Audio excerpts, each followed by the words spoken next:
Bonjour, je m'appelle Bijou Maliabo. Je suis une de leaders dans notre ville d'Iowa et je suis aujourd'hui ici avec Jennifer Miller, spécialiste en prévention de maladies. Bonjour Jennifer, merci encore une fois de nous joindre à notre canal 4 pour répondre à quelques questions sur le vaccin du COVID-19. Oui, bien sûr. Bonjour, Bijou. Comme vous avez dit, je m'appelle Jennifer. Je travaille à la département de santé. Je travaille avec la prévention de maladies. Alors, en ce moment, avec ce virus de COVID, je travaille beaucoup avec ce problème. Alors, je fais des investigations des gens qui sont malades, mais aussi je travaille avec des gens ici pour faire des choses avec le vaccin qui est récemment venu dans cette ville. Merci beaucoup. On peut commencer, on a quelques questions. On peut commencer sur les questions de distribution. Nous sommes maintenant en phase 1B de vaccination. Qui est éligible pour recevoir de vaccination pendant cette phase et comment peuvent-ils se faire vacciner? Oui. Alors, dans cette phase 1B, pendant toute la phase, les gens qui sont plus âgés que 65 ans auront, euh, peuvent avoir, peuvent tenir cette vaccination. Ensuite, il y a aussi 5 niveaux de profession qui sont également éligibles dans cette phase. Des niveaux sont classés et c'est par profession, alors des gens qui travaillent. Alors, on commence avec le niveau 1. Après, on a 2, 3, 4 et 5. Niveau 1, en ce moment, c'est les gens qui travaillent dans les écoles, des professeurs, mais aussi les gens qui travaillent dans la cuisine, les gens qui travaillent avec l'administration. Il y a des gens qui travaillent dans des écoles, dans les crèches avec des petits, aussi les pompiers, les policiers, des gens, des travaux sociaux pour la protection des enfants. Tous ces gens sont dans le niveau 1 pour le phase 1B. On travaille ici à la département de santé directement avec les employeurs, les patrons pour les professions admissibles. Pour être sûr que tout le monde qui travaille dans ces travaux ont la chance de recevoir le vaccin. On travaille avec quelques pharmacies locales, par exemple Towncrest, Hartig, Hy-Vee, pour organiser les vaccinations pour les gens à cause de leur travail. Chaque personne ne peut pas téléphoner ou contacter la pharmacie directe pour arranger. Ça se fait complètement par le département de santé et l'employeur. C'est le patron qui va dire aux gens qui travaillent dans l'école, dans la crèche, dans l'agence, bon, vous avez le droit d'aller à telle pharmacie, tel jour, pour recevoir le vaccin. Pour les gens qui sont plus âgés que 65 ans, eux, ils vont recevoir leur vaccin dans l'hôpital où travaille son médecin. Alors, ici en Iowa City, on a l'hôpital de l'université et aussi l'hôpital de Mercy. Alors, les médecins qui travaillent avec l'université, si vous avez été dans le cabinet d'un médecin dans les 2 ans qui viennent de passer, votre nom sera inscrit sur la liste pour l'université. Si vous avez été avec un médecin qui travaille à Mercy depuis 2 ans, votre nom sera inscrit sur la liste et quelqu'un va vous contacter, soit de l'université, soit de Mercy, pour organiser un rendez-vous. Alors, ce qu'il faut savoir, c'est qu'on a beaucoup de gens qui veulent prendre ce vaccin. On a beaucoup de gens qui sont plus âgés que 65 ans et on n'a pas assez de vaccins en ce moment exact pour que tout le monde puisse aller tout de suite. Alors, il faut que chaque personne attend qu'on vous contacte. Et quand je dis qu'on vous contacte, je veux dire l'hôpital va vous contacter. Ce n'est pas le département de santé qui va contacter les gens âgés plus de 65 ans, c'est l'hôpital. Si vous avez l'habilité d'aller sur l'Internet, si vous avez un ordinateur ou si votre appareil, votre téléphone, votre mobile marche avec l'Internet, vous pouvez marquer bon pour l'université, mais aussi dans quelques pharmacies, si vous avez plus que 65 ans, que vous avez l'intérêt de prendre ce vaccin. Je sais que peut-être les gens un peu plus âgés ne sont pas très bien avec les ordinateurs, ne savent pas exactement ce qu'il faut faire. Alors, on espère que les gens plus jeunes peuvent assister les gens un peu plus âgés à faire tout ça. Parce que oui, c'est bien compliqué, je sais, mais en ce moment, avec pas beaucoup de vaccins et beaucoup de gens, c'est difficile. Quoi. Il y a tellement de gens qui veulent cette vaccine qu'on ne peut pas leur donner tous au même jour, même tous aux mêmes semaines, même tous dans le même mois. Ça va prendre plusieurs mois que tout le monde peut prendre le vaccin. Merci beaucoup, Jennifer. On peut passer à une autre question si c'est OK. Quand il s'agit de se faire vacciner, cela coûte-t-il quelque chose? Les gens ont-ils besoin d'une assurance médicale ou quelconque? Mm-hmm. Oui, alors le gouvernement va donner le vaccin à tout le monde gratuit. Alors, les médecins, et aussi les pharmacies, ils peuvent demander qu'on paye quelque chose juste pour donner le vaccin, mais le vaccin elle-même, ça serait gratuit. Mais si vous avez d'assurance, ça va payer pour la piqûre, pour que le médecin vous donne la piqûre. Mais si vous n'avez pas d'assurance, ne vous inquiétez pas parce qu'il y a un programme avec le gouvernement qui va payer. Alors, personne n'aura besoin de payer même pas $1 pour avoir le vaccin. La vaccine sera gratuite et il y a un programme si vous n'avez pas d'assurance pour payer le médecin ou payer la pharmacie. Alors, ne vous inquiétez pas. Et aussi, vous n'avez pas besoin de présenter preuve pour l'immigration pour avoir le vaccin.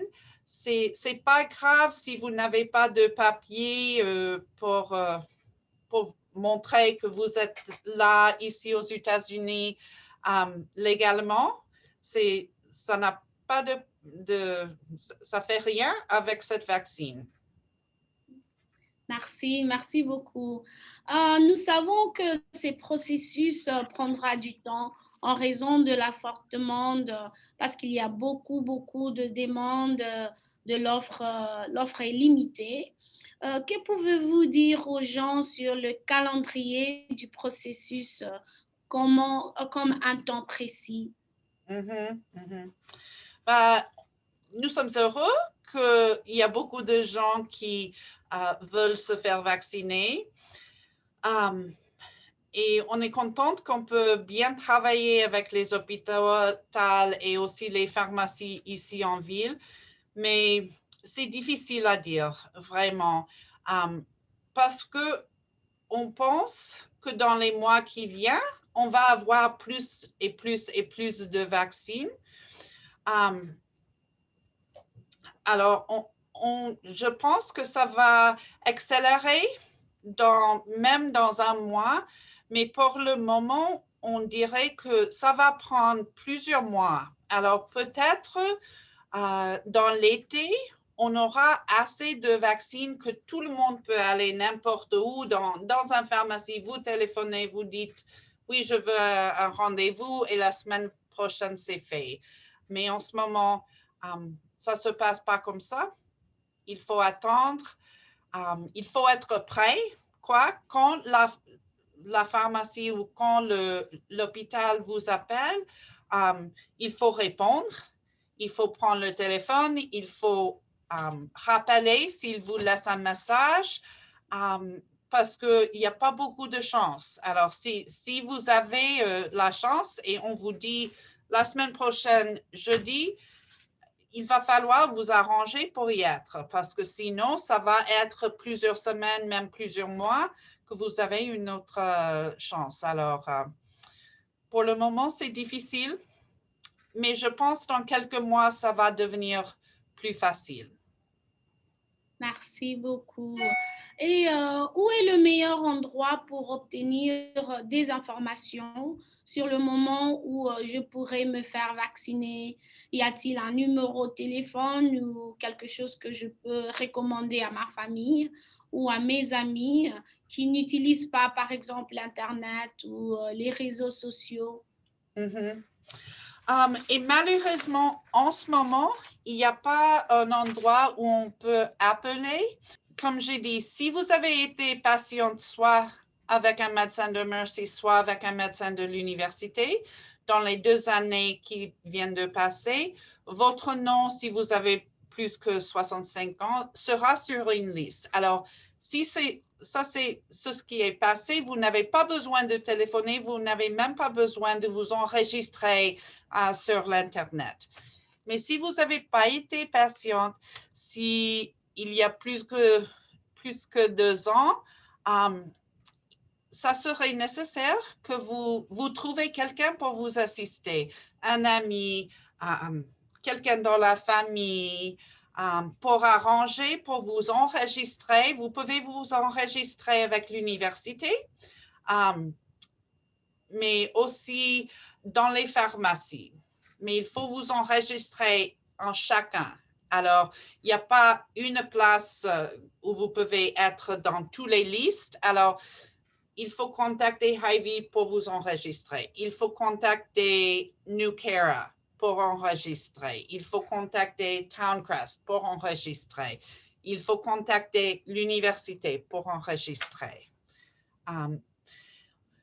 On espère qu'on va arranger avec des groupes dans la communauté de nous aider à assister des gens, mais aujourd'hui, on n'a pas quelque chose comme ça, mais on travaille à arranger ça. Alors, vous pouvez toujours contacter le département de santé si vous avez des questions, parce que ça va changer. Vraiment, ce qu'on fait aujourd'hui, on espère qu'on va faire mieux la semaine prochaine.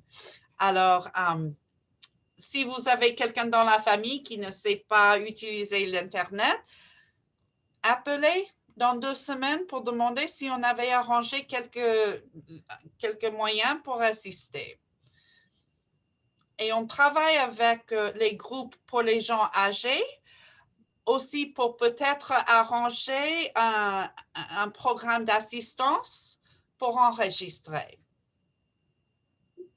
Oh, en information, merci beaucoup. Et parlons un peu sur l'équité. Comment l'équité est-elle prise en compte dans cette approche de distribution? Mhm. Je sais que les gens ont un peu peur avec les papiers d'immigration et tout ça.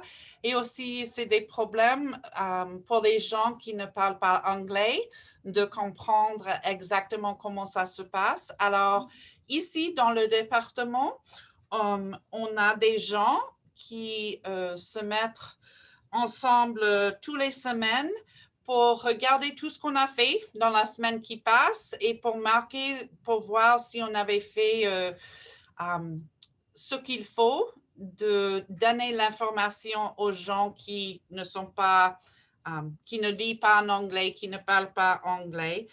Mais aussi, on a parlé avec des groupes dans la communauté. Alors, on a parlé avec des gens qui viennent du Congo. On a parlé avec des gens qui viennent du Mexique. On a parlé avec les gens qui viennent de l'Asie pour demander deux choses.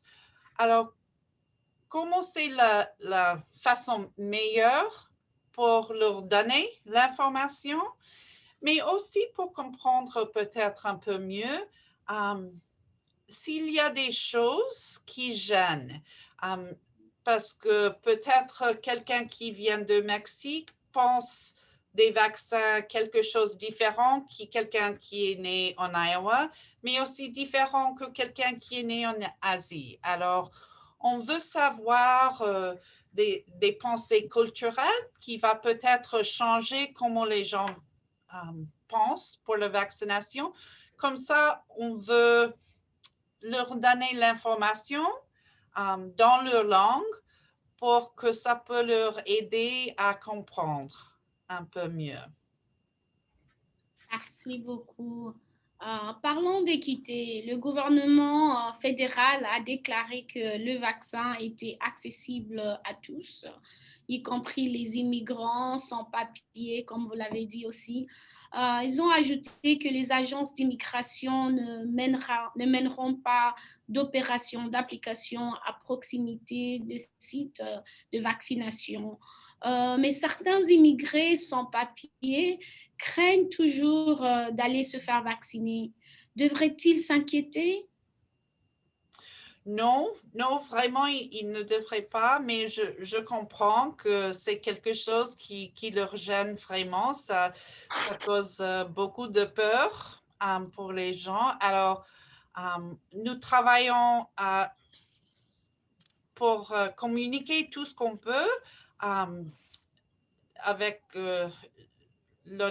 honnêtement, avec notre partenaire dans la communauté, qu'on ne travaille pas avec ICE, on ne travaille pas avec des gens pour l'enforcement des papiers d'immigration, que vraiment, ce qui est important pour nous et pour à l'hôpital, à la pharmacie, nous, on pense seulement à comment on peut donner la vaccination et rien d'autre. Alors, vous n'aurez pas, personne ne va demander que vous montrez des papiers d'immigration. Alors, si jamais quelqu'un a un problème avec ça, quand ils vont dans une clinique pour recevoir la vaccination, il faut partir et il faut bien téléphoner à la département de santé tout de suite parce que vraiment, ça ne doit pas arriver jamais, jamais. Ok. Merci pour la clarification. On peut un peu aussi parler, on a un peu de questions sur la préoccupation des sécurités sur le vaccin. Est-ce que les personnes vaccinées peuvent-elles encore propager le virus? Oui, on pense que oui, mais vraiment, vous savez, on est toujours en train de étudier ce vaccin et pour voir comment ça marche.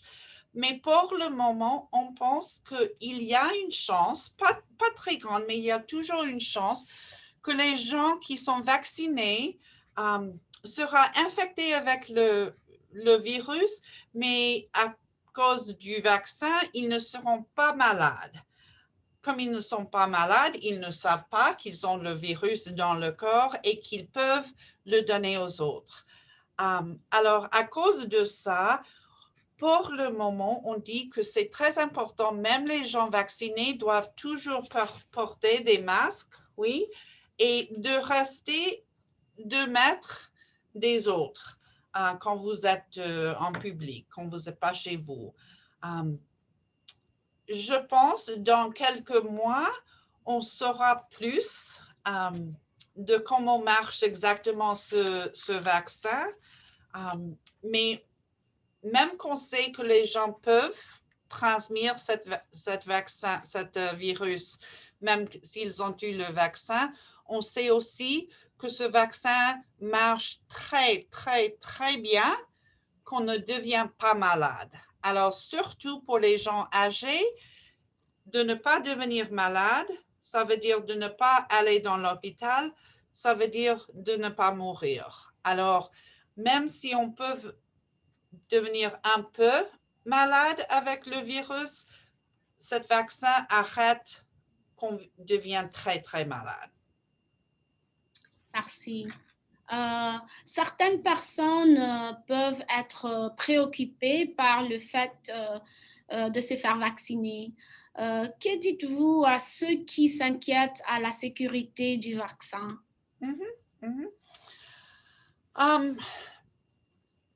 Je comprends parce que ce vaccin, c'est le premier qu'on a fait aussi vite. Mais vraiment, toutes les étapes pour le faire, ça s'est passé.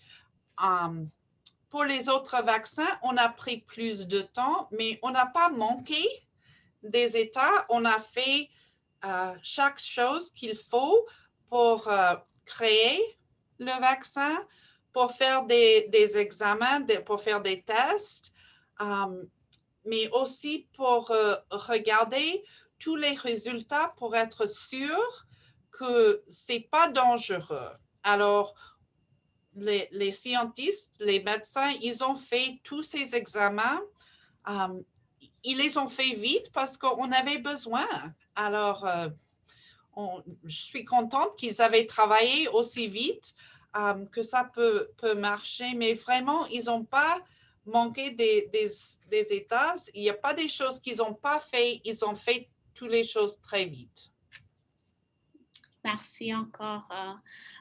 Quels sont les effets secondaires les gens peuvent-ils s'attendre après avoir reçu le vaccin? Alors, certains effets secondaires sont très normaux et si on les a, ça fait une signe que votre corps renforce la protection, que votre corps marche bien et que vous aurez l'immunité à cette infection. Alors, c'est pas quelque chose de mauvais nécessairement, c'est quelque chose qui nous montre que le corps marche bien. Mais ce qui peut arriver, c'est, bon, premièrement, que ça fait un peu mal sur le bras où vous avez eu l'injection. Ça, c'est complètement normal.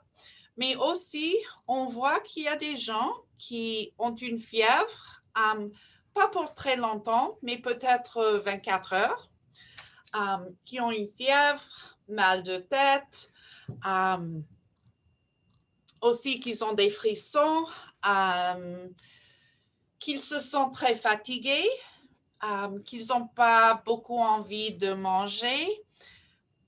Normalement, ça va durer peut-être 24 heures. Ça commencera peut-être 12 ou 18 heures après la piqûre. Ça va durer peut-être 24 heures et après, c'est fini. Dans ce vaccin, on n'a pas mis, le vaccin, il fait, mais pas avec le virus vivant. Alors, les effets secondaires, c'est pas que vous êtes malade avec le virus. Le virus n'est pas vivant, alors vous n'avez pas la chance d'attraper le virus vrai avec cette injection. Ce qui se passe, c'est que votre corps commence à marcher pour enlever le virus et c'est normal que vous ne vous sentez pas très bien. On a vu aussi que peut-être les gens qui sont un peu plus jeunes, qui ont des systèmes d'immunité plus forts, ils se sentent un peu plus de ces effets. Et ce n'est pas quelque chose que qui devait vous ennuyer, vous gêner. Ce n'est pas une raison de ne pas prendre le vaccin. Ça nous montre que ça marche bien. Merci, bien sûr aussi. Pour ceux qui souhaitent obtenir des informations plus précieuses ou plus précis, pardon, sur le virus, pouvez-vous recommander des sources fiables? Moi, je regarde souvent le CDC. Alors, vous pouvez seulement mettre dans l'Internet cdc.gov. Beaucoup d'informations. Ils ont des informations, vous pouvez marquer que c'est en français, alors beaucoup d'informations en français, mais aussi les websites pour Johnson County Public Health et Iowa Department of Public Health. Avec ces deux, vous aurez des informations un peu plus locales, pour vous expliquer ce qui se passe exactement en Iowa et même ce qui se passe en Iowa City. Mais CDC vous donnera beaucoup d'informations de cette maladie, du vaccin en général, beaucoup d'informations. Merci. Je crois qu'on peut finir.